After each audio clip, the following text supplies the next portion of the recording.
Dictation गति 120 शब्द प्रति मिनट स्टार्ट। देश की आज़ादी के दौरान भारत में जब महात्मा गांधी ने हिंदी के प्रचार और प्रसार को बढ़ावा दिया और यह बात समस्त देश की जनता के सामने रखी थी कि आज़ादी के बाद उसे ही राष्ट्रभाषा का पद दिया जाना है, तो हिंदी भाषी क्षेत्रों के नेताओं ने और वहाँ की जनता ने महान त्याग का परिचय दिया था। उन्होंने बड़े उदार ढंग से महात्मा गांधी के इस राष्ट्र चेतना के संदेश को प्रेम का संदेश मानकर गांव-गांव में, गली-गली में हिंदी को फैला दिया था। आज पूरे देश में हिंदी का जो स्थान है, जो लोकप्रियता है, उसका जो प्रचार है, उसके पीछे हिंदी भाषी क्षेत्र की विभिन्न संस्थाओं का और नेताओं का महान योगदान है।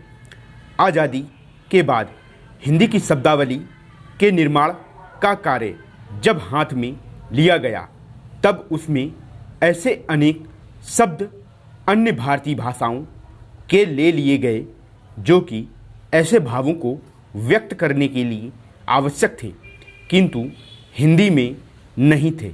आज ऐसे शब्दों का प्रचलन हिंदी में ठीक उसी प्रकार से हो रहा है जैसे कि वे हिंदी के मूल शब्द हों।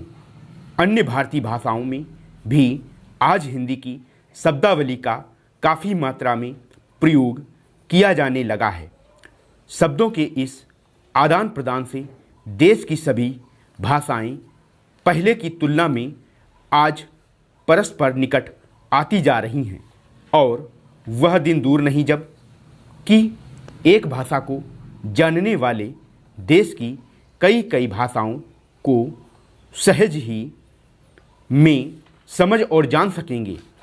इस सब के पीछे सरकारी प्रभाव या प्रचार उतना अधिक कार्य नहीं कर सकता जितना कि स्वयंसेवी संस्थाएं और हिंदी के प्रचारक कर सकते हैं, साहित्यकार कर सकते हैं या पत्रकार कर सकते हैं।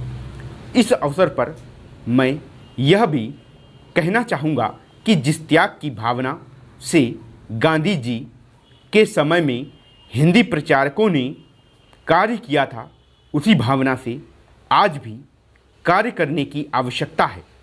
जब तक इस कार्य के पीछे अच्छी भावना या अच्छे विचार नहीं होंगे, तब तक इस कार्य में सफलता उतनी मात्रा में नहीं मिल सकेगी जितनी की आवश्यकता है।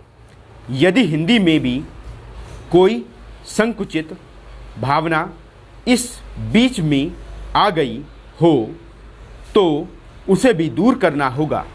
उसमें ऐसी व्यापकता लानी होगी जिसकी आशा हमारे संतों और महात्माओं ने काफ़ी समय पहले की थी।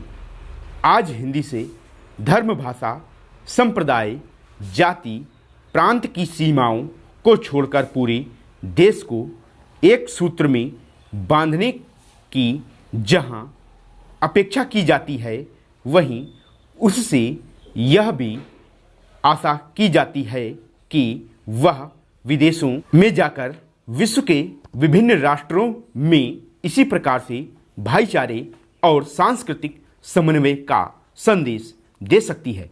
आज हिंदी के माध्यम से मॉरिशस हो या सूरीनाम, फिजी हो या गियाना, वहाँ के निवासी भाई भाई की तरह मिलते हैं।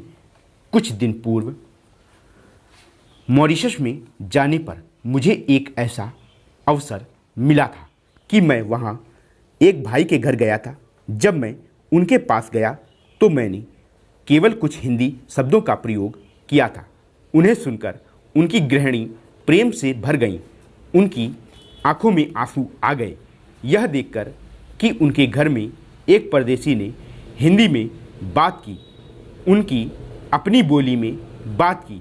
इस प्रकार हिंदी ने न केवल बिछुड़े हुए देशवासियों को मिलाया, बल्कि मानवता का संदेश दिया, एक परिचय दिया।